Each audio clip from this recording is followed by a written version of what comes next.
কোনো প্ৰকল্প চৰকাৰে স্থাপন কৰিব নোৱাৰে কিন্তু বৰ্তমান বিজেপি অগপৰ চৰকাৰে অবাধ গতিত ৰাষ্ট্ৰসংঘৰ খিলঞ্জীয়াৰ চনত উলংঘা কৰি কাম কৰি আছে আৰু এইটোৱে গুৰুতৰ অপৰাধ বুলি আমি অসম সন্মিলিত মহাসংঘই আমি অভিহিত কৰোঁ। আজি আমি শিমলুগুৰিত অনুষ্ঠিত এই সংবাদমেলত অসম সন্মিলিত মহাসংঘৰ কাৰ্যকৰী সভাপতি মতিউৰ ৰহমান আৰু আমাৰ টাই সাহিত্য সভাৰ সভাপতি ডক্টৰ হেমন্ত গগৈ আৰু মণিপুৰী সাহিত্য পৰিষদৰ শিৱসাগৰ জিলাৰ সমিতিৰ প্ৰাক্তন সভাপতি কিৰণ সিংহ মোৰ লগত উপস্থিত আছে। আমি এই সংবাদমেলৰ জৰিয়তে অসমৰ ৰাইজক জনাব খোজো যে ৰাষ্ট্ৰসংঘৰ খিলঞ্জীয়া লোকৰ অধিকাৰ সনদৰ 10 নম্বৰ অনুচ্ছেদত স্পষ্টভাৱে উল্লেখ আছে যে খিলঞ্জীয়া মানুহক তেওঁলোকৰ মাটি বা অঞ্চলৰ পৰা বলপূৰ্বকভাৱে স্থানান্তৰ কৰিব নোৱাৰি। খিলঞ্জীয়া মানুহৰ মুক্ত আগতীয়া আৰু জ্ঞাত সন্মতি নোহোৱাকৈ পুনৰ সংস্থাপন কৰিব নোৱাৰি। লগতে বুজাবুজি চুক্তিৰ সাময়িক সফলতা কিন্তু চৰকাৰে বলপূৰ্বকভাৱে সৌৰ শক্তি প্ৰকল্প নিৰ্মাণ কৰিব বুলি হুংকাৰ দিছে। কাৰ্বি আংলং জিলাৰ লাহৰিজান অঞ্চলত অসম শক্তি বিতৰণ কোম্পানী 1000 মেগাৱাট বিদ্যুৎ উৎপাদনৰ বাবে সৌৰ শক্তি প্ৰকল্প স্থাপনৰ হেতু 18000 বিঘা মাটি দিছিল কাৰ্বি আংলং স্বায়ত্তশাসিত পৰিষদে। বৰজান অঞ্চলত 23খন কাৰ্বি গাঁৱত 20000 কাৰ্বি জনজাতি লোকে বসবাস কৰি আছে। সেয়ে কাৰ্বি ৰাইজক উচ্ছেদ কৰি সৌৰ শক্তি প্ৰকল্প স্থাপন কৰিব খোজা কাৰ্যৰ বিৰুদ্ধে কাৰ্বি আংলঙৰ ইণ্ডিজিনাছ পিপুলছ পাৰ্টিয়ে তীব্ৰ বিৰোধিতা কৰি বিষয়টো ৰাষ্ট্ৰসংঘ আৰু দেশৰ জনজাতি ৰাষ্ট্ৰীয় আয়োগক অভিযোগ দিছিল। এই প্ৰকল্পৰ বাবে 4000 কোটিৰ মূল পুঁজি যোগান ধৰিবলৈ সন্মত হোৱা এছিয়ান ডেভেলপমেণ্ট বেংককো কাৰ্বি জনজাতি ৰাইজক ক্ষতিগ্ৰস্ত কৰি প্ৰকল্প স্থাপন কৰিব খোজা কাৰ্যৰ বিৰুদ্ধে এই ইণ্ডিজিনিয়াছ পিপুলছ পাৰ্টি কাৰ্বি আংলঙে অভিযোগ দিয়া যোৱা 8 মে এটা প্ৰতিনিধি দলে আপোনাৰ এছিয়ান ডেভেলপমেণ্টৰ এটা বেংকৰ প্ৰতিনিধি দলে আহি ঘটনাস্থলী পৰিদৰ্শন কৰি যায়। ৰাষ্ট্ৰীয় জনজাতি আয়োগে এই প্ৰকল্প বাতিল কৰাৰ পক্ষে মত দিয়ে। ভাৰত চৰকাৰে অতি কৌশলেৰে খিলঞ্জীয়াৰ ওপৰত কৰিব খোজা চূড়ান্ত অন্যায়ৰ পৰা বাচিবলৈকে যোৱা 23 মে এছিয়ান ডেভেলপমেণ্ট বেংকক ঋণ বাতিল কৰা বুলি জনায়। সমগ্ৰ ঘটনা অনুসন্ধান কৰি জানিব পৰা গ'ল যে কাৰ্বি আংলঙৰ ইণ্ডিজিনিয়াছ পিপুলছ পাৰ্টিয়ে খিলঞ্জীয়া কাৰ্বি জনগোষ্ঠীৰ স্বাৰ্থত লোৱা ক্ষিপ্ৰ ব্যৱস্থাৰ বাবেই এছিয়ান ডেভেলপমেণ্ট বেংকে ঋণ দিবলৈ 2024 চনৰ 24 অক্টোবৰত লোৱা সিদ্ধান্ত বাতিল কৰি ঋণ নিদিয়াৰ সিদ্ধান্ত লৈছে। খিলঞ্জীয়া কাৰ্বি জনগোষ্ঠীৰ স্বাৰ্থত এনে গুৰুত্বপূৰ্ণ পদক্ষেপ লোৱাৰ বাবে অসম সন্মিলিত মহাসংঘই ইণ্ডিজিনিয়াছ পিপুলছ পাৰ্টিক আন্তৰিক ধন্যবাদ জ্ঞাপন কৰে আৰু এনেদৰে খিলঞ্জীয়াৰ স্বাৰ্থত ভৱিষ্যতেও জাগ্ৰত ভূমিকা লৈ থাকিব বুলি আশা প্ৰকাশ কৰে। বিশ্বস্ত সূত্ৰে জানিব পৰা মতে অসম চৰকাৰে যিকোনো প্ৰকাৰে এই সৌৰ শক্তি প্ৰকল্প নিৰ্মাণ কৰিবলৈ বদ্ধপৰিকৰ। মুঠতে খিলঞ্জীয়াৰ বিৰুদ্ধে অতি কঠোৰ এই বিজেপি অগপৰ যৌথ চৰকাৰ। গতিকে আমি আজিৰ এই সংবাদমেলৰ জৰিয়তে অসম সন্মিলিত মহাসংঘই অসমৰ খিলঞ্জীয়া, বড়ো, ৰাভা, কাৰ্বি, গাৰো আদি জনগোষ্ঠীৰ বিৰুদ্ধে যি ভূমিকা অসম চৰকাৰে পালন কৰিছে এইটো এক অন্যায় কাৰ্য, চূড়ান্ত অপৰাধ বুলি আমি গণ্য কৰোঁ আৰু ৰাষ্ট্ৰসংঘৰ খিলঞ্জীয়া লোকৰ অধিকাৰ চনত ভংগ হৈছে।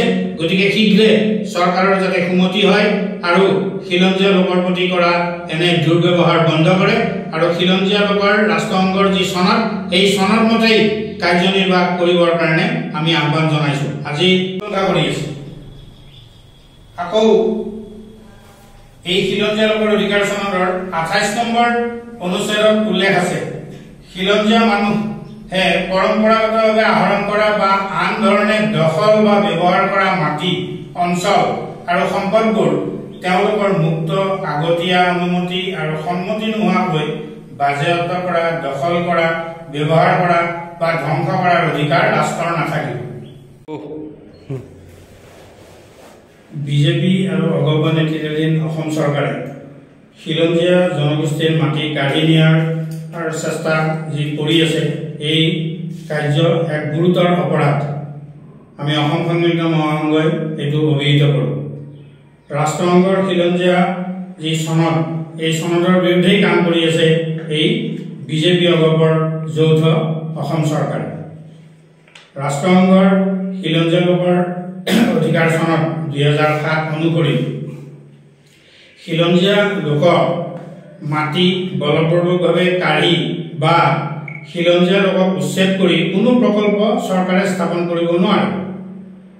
কিন্তু বৰ্তমান বিজেপি অগপৰ চৰকাৰে অবাধ গতিত ৰাষ্ট্ৰসংঘৰ খিলঞ্জীয়া সনদ উলংঘা কৰি কাম কৰি আছে আৰু এইটো এক গুৰুতৰ অপৰাধ বুলি আমি অসম সন্মিলিত মহাসংঘই আমি অভিহিত কৰোঁ।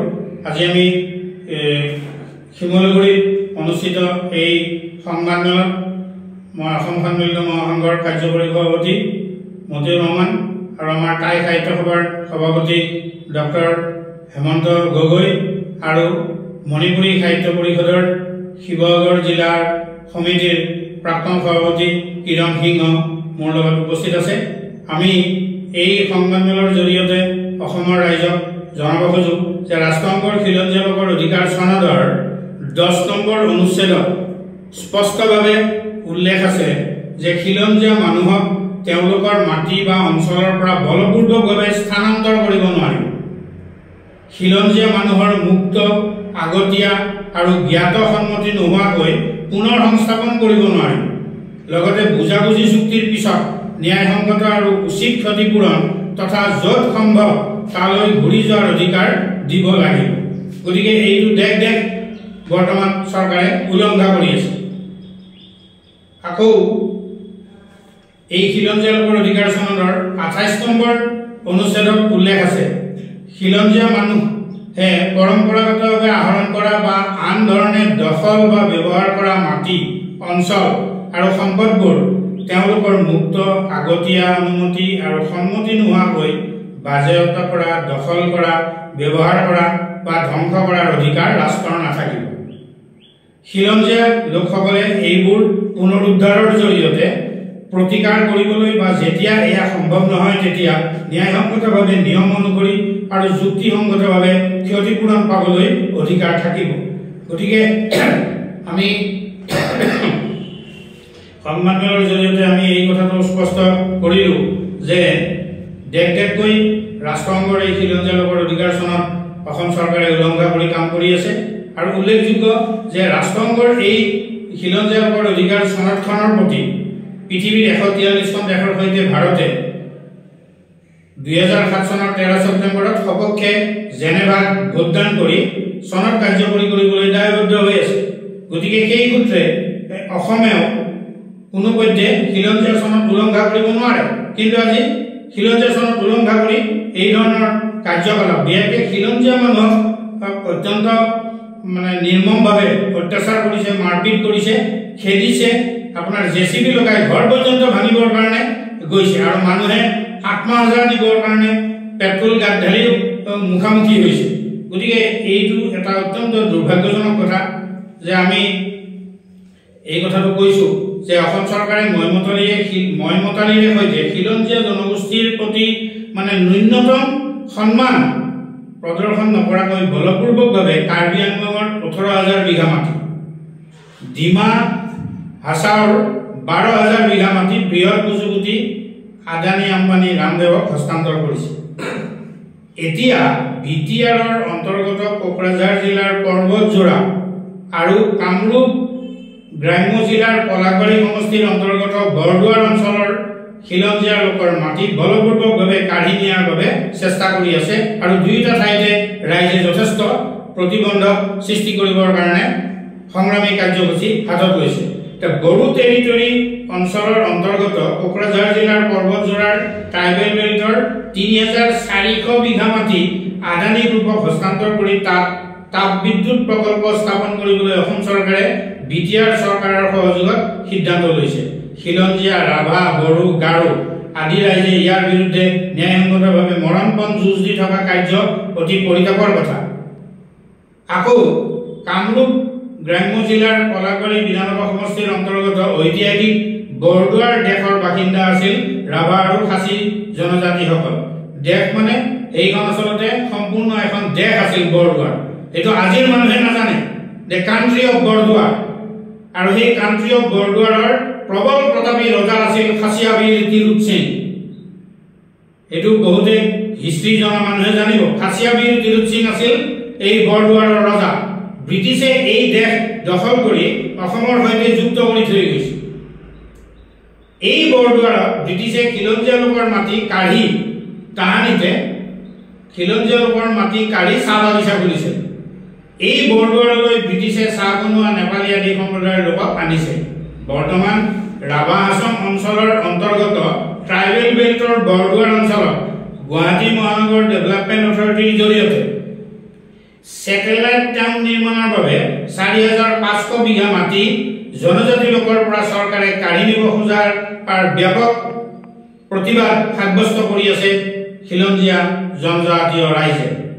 আকৌ পশ্চিম কাৰ্বি আংলঙৰ জনজাতীয় অধ্যুষিত অঞ্চলৰ ১১,০০০ বিঘা মাটি আম্বানী গ্ৰুপক ৩০ বছৰৰ বাবে লিজত দিছে জৈৱ গেছ প্ৰকল্প নিৰ্মাণৰ বাবে। কাৰ্বি আংলং স্বায়ত্তশাসিত পৰিষদ আৰু অসম চৰকাৰে আম্বানী গ্ৰুপৰ সৈতে এই যোৱা ১২ জুনত চুক্তিবদ্ধ হৈছে। ৰাইজে প্ৰবল প্ৰতিবাদ সাব্যস্ত কৰি থকা অৱস্থাতে আশ্চৰ্যকৰ কথা যে কাৰ্বি আংলং স্বায়ত্তশাসিত পৰিষদে কৌশলগত স্থিতিৰে পশ্চিম কাৰ্বি আংলঙত নিৰ্মাণ হ'বলগীয়া জৈৱ গেছ প্ৰকল্পৰ নিৰ্দিষ্ট অঞ্চলটোৰ কথা এতিয়াও ৰাজহুৱা কৰা নাই।